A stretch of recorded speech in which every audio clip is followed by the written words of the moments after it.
Hello everyone, my name is Alyan Firewala and today I am here again with another special guest, Miss Caroline. So, hello Miss, how are you? I'm fine, thank you, Alyan. How are you? Thank you so much for asking. I am also fine.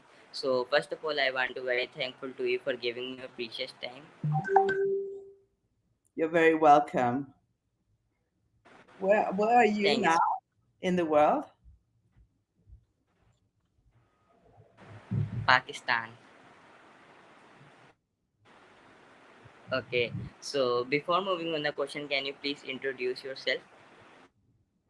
Yes, my name is Karoline Klerk. I'm Danish. I think we met through Rehan um, who I encountered online, and he interviewed me actually a couple of years ago.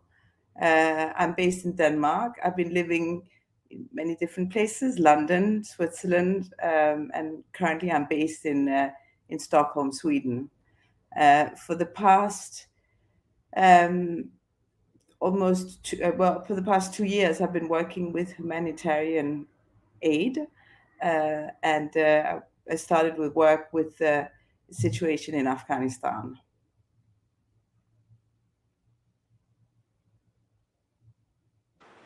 Okay. So, my first question in your screen, can you please provide an overview of background and experience in humanitarian and education in conflict zones? Okay, my background is I actually don't really have a background per se, but I was asked to aid an organization. I was in rehabilitation. I had an accident, and so I was in between work, and I was asked to aid people who had encountered problems with the change of government in Afghanistan. And so I started there as just part-time, but then it has taken over more and more, and now I've started an NGO in Afghanistan for humanitarian aid and education in Afghanistan. Yeah, also a trade platform because there are many very clever artisans in Afghanistan, and I'm helping them to connect with clients in the West. That's great, awesome. So, what inspired you to pursue a career in humanitarian work, particularly in conflict areas? Well, any part in the world can potentially become a conflict area, and I think all countries at one point have been in a conflict zone. So my thought was, if it happened to me, then I would want somebody like me to help them, because I have no special, reasons for doing this other than I would want somebody to help me if I lost everything, or if I was suddenly sort of forced to leave my countries, or something happened to me. Then I would want a good ally and somebody I could trust, who was honest with me, and that was what inspired me. Awesome.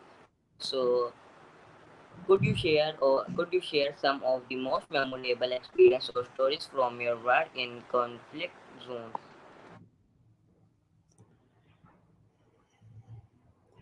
And it's in general, it's the connections you make with people.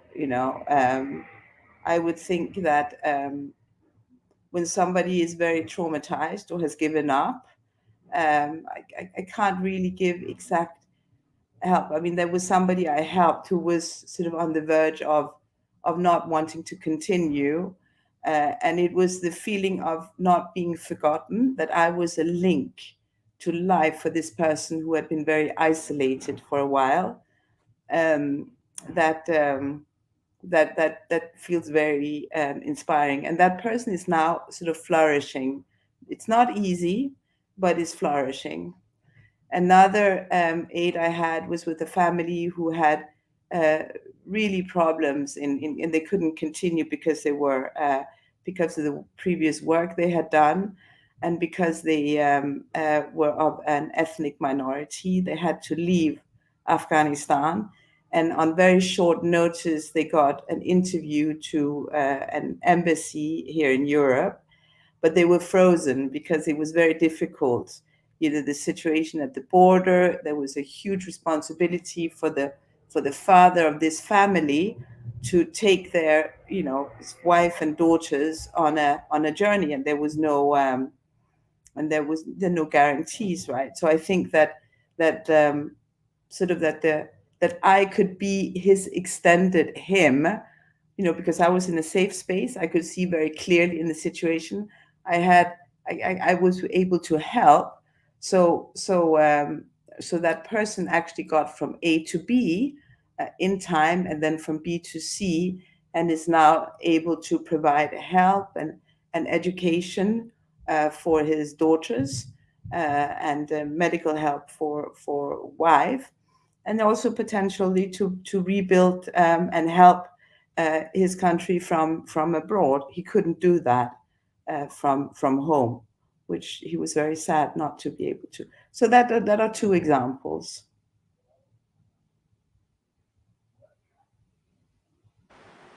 Hmm, great. So, what are the key challenges you face when providing humanitarian aid and education in such challenging environments?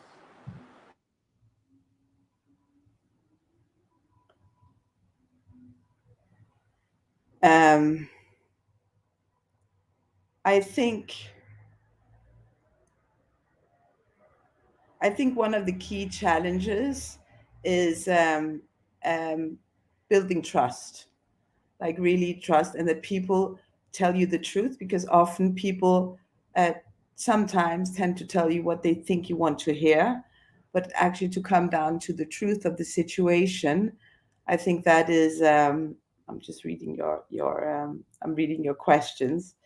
I think that is one of the key elements. So building trust, and then to understand that you don't build a long-term dependency. I think a humanitarian aid should be very short-term, very direct, and then people should, you know, move forward to be able to help themselves. Um, there's an old story. It's like if people are hungry, you know, it's better, rather than giving them fish to eat, you know, as a fisherman, a fish to eat, you give them a rod and teach them how to fish themselves. So I think to understand what that tool to build a sustainable livelihood going forward, I think that is one of the biggest challenges and the most important aspects in humanitarian work. Hmm. So, how do you prioritize and address the immediate needs of communities in conflict zones while also focusing on medium and long-term Mm. development? Mm. That's a very good question. Um, it's by asking questions, like uh, like understanding the situation that the people in that specific area is in, and then keep updating the question, and having the programs you work on being interactive, so it doesn't stagnate instead of like one aid, and then keep taking notes and keep track of what you're doing and the effects that it had, and then update that continuously.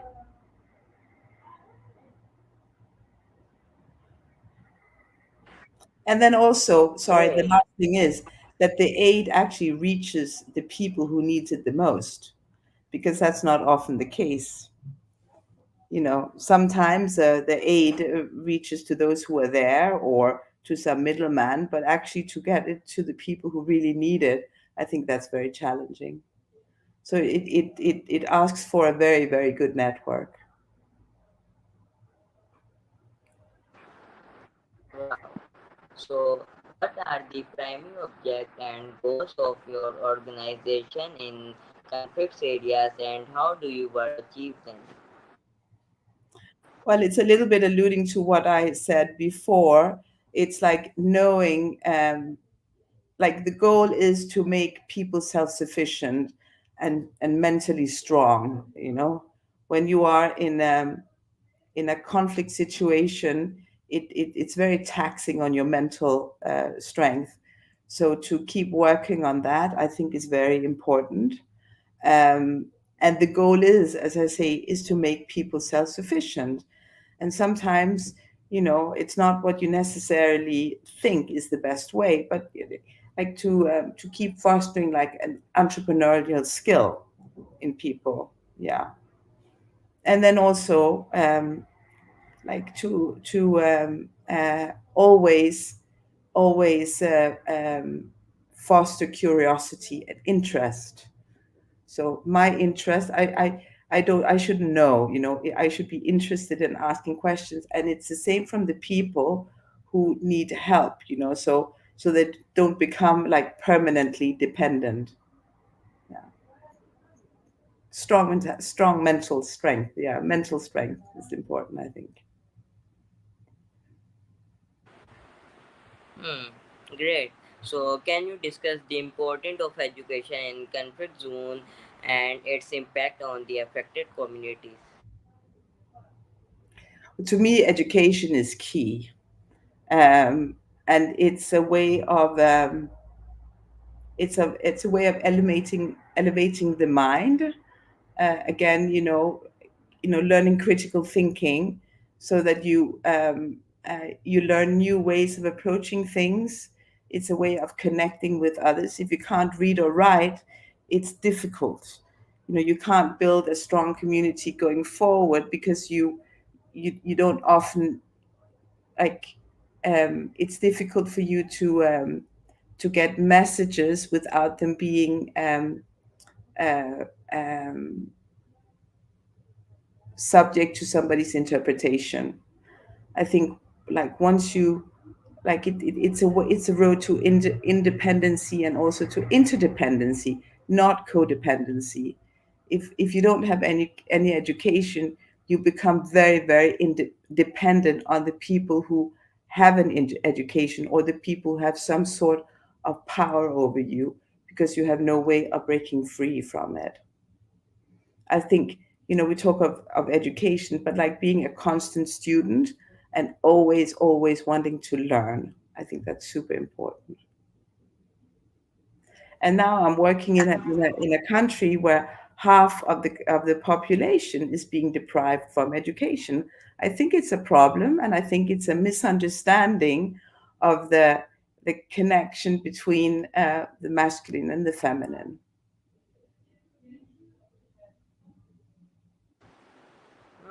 Okay. So, what strategies or innovative approach have you used to ensure access to education conflicts often affected regions? Well, it's like opening schools, using what resources you have, and then just open schools, one way or the other. I think and also very much using the resources and the people on ground. So I don't come in as an outsider and thinking I know what what the solution is.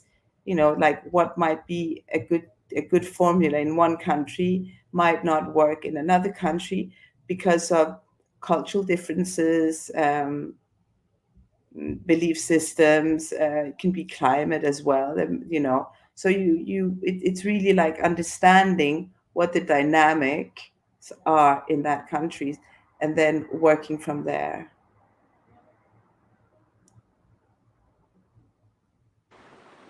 Great. So, how do you navigate the complex and often dangerous security situation in these secret areas to deliver aid and education services? Yeah, it's a good question as well. Um, Again, it's from case to case. I think it's building trust, having a good network of people. Like never to lose accountability or accounting for, when you deliver like X amount, you want like basically a control system in place that it's delivered back. And then it's about courage, sometimes you got to do what you got to do. um, and the strategy is not to be afraid and not to give up, I think, but also have respect for the dangers in the situation. And yeah, um, it's but for me it's a lot about trust and the networks you have in the situation. Yeah, very much about intent. What intentions do you have with the work you're doing. And as I said, it's not about, creating long-term dependency. It's like sometimes I'm not necessarily in favor of NGOs, but like when people are starving to death, or when now we just had there was a huge um, earthquake in Morocco, for example, you know, then you have extreme situations where you need to come in and give aid now because people are, they need extreme medical aid, or they need food supplies. The roads have collapsed, their houses have collapsed, so they need some sort of shelter. So that is sort of the urgent humanitarian action. But I think that should very quickly be bridged over to rebuilding and making people independent again and self-sufficient. Mm.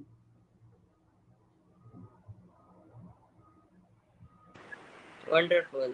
So, what partnership or collaboration have been instrumental in your work, and how do they contribute to your mission? Um, so it's very much people to people. Rehan has been a great inspiration. What he's doing for education, I find amazing. And I love the connection that I got to him and the work that he's doing. That's very inspirational to me.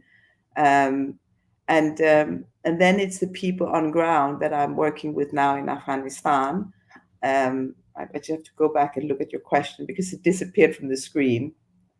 Um, so it's a partnership with the people, but also I think it's very important that there are many on ground, so that if something goes wrong in one, another can take over. So it's this like having a good partnership with all the organizations, like leaving space for everybody to do their work and then learning from each other. I think that's I think that's very crucial. Always being a good listener to what other people do, and then and be transparent in what you do, so that you can inspire others. Mm. Okay, so how has the COVID-19 pandemic affected your work in conflict zone, especially in terms of education delivery? Well, I think in a way, the COVID, and it sounds very paradoxical when I say that, but in a way, it was an interesting development for the education programs, because it developed the online programs very rapidly. Because in many countries people were locked at home, they couldn't go out.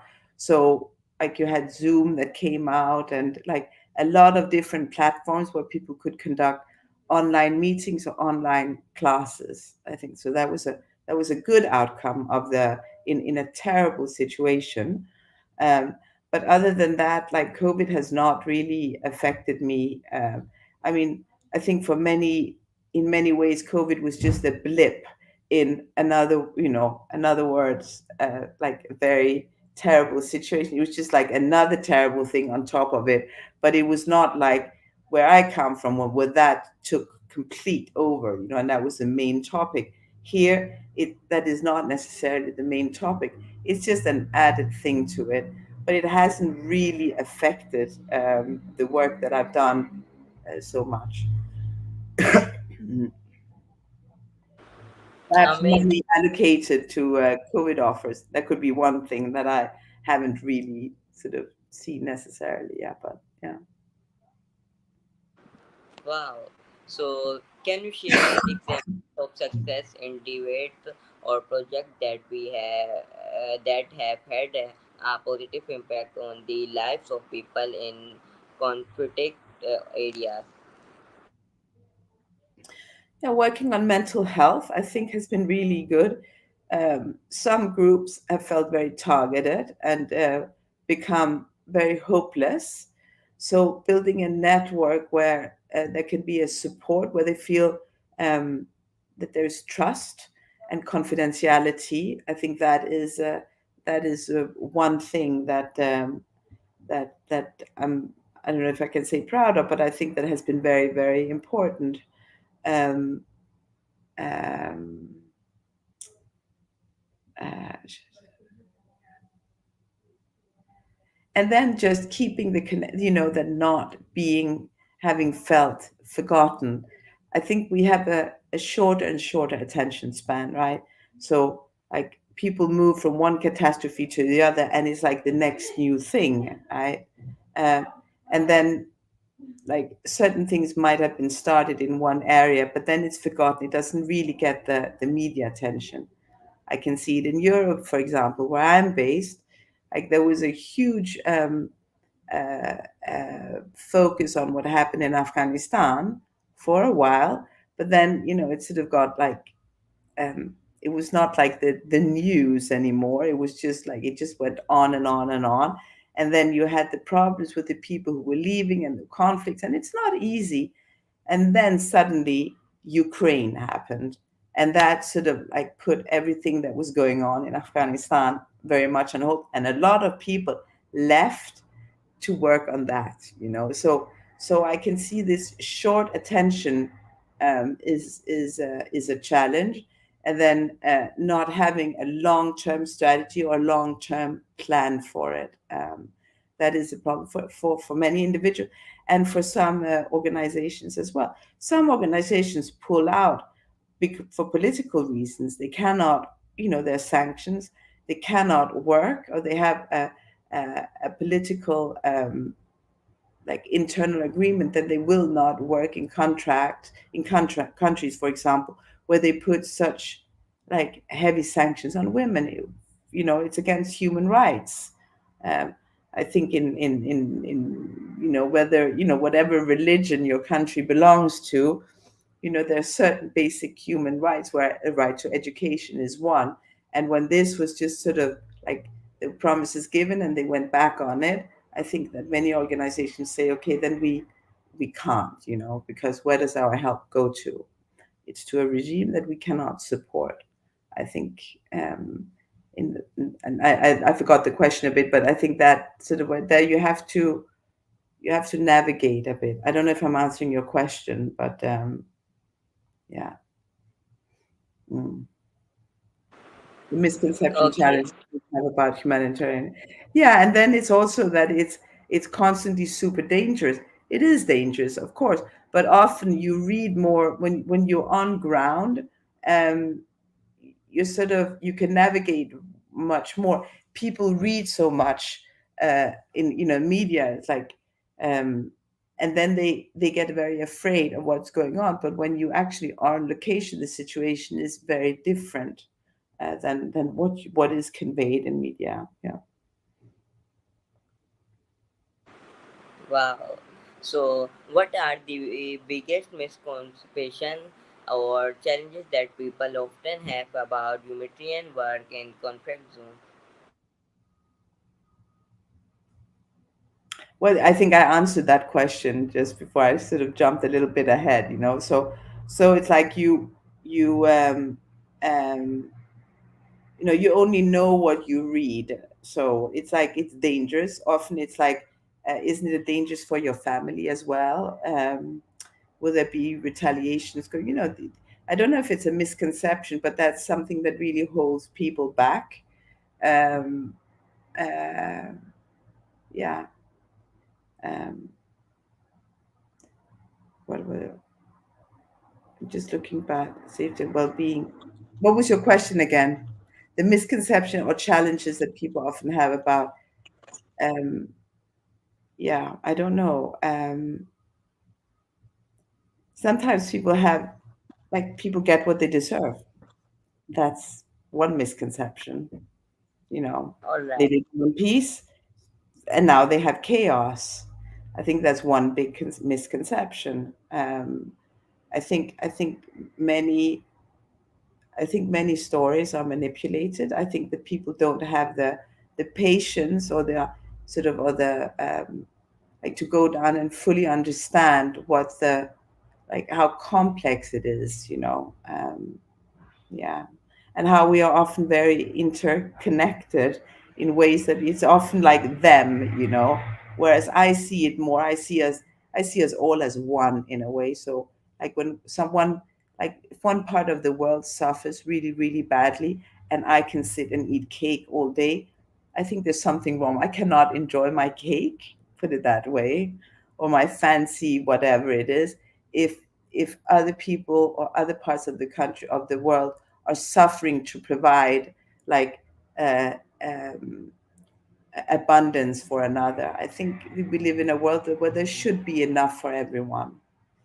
So yeah, I think that's one misconception, that it's not my problem, it's their problem. Mm. Great. So I am again very thankful to you, Miss Caroline, for your precious time. Thank you so much for giving me your time, valuable time. Thank you so much. You're welcome, and thank you so much, Alyan, for reaching out, and good luck with everything. And I hope to catch you later again. And good luck with your future. You're an extraordinary young man, and you took up the challenge of the Rehan school. I love that. That's very good. Yeah,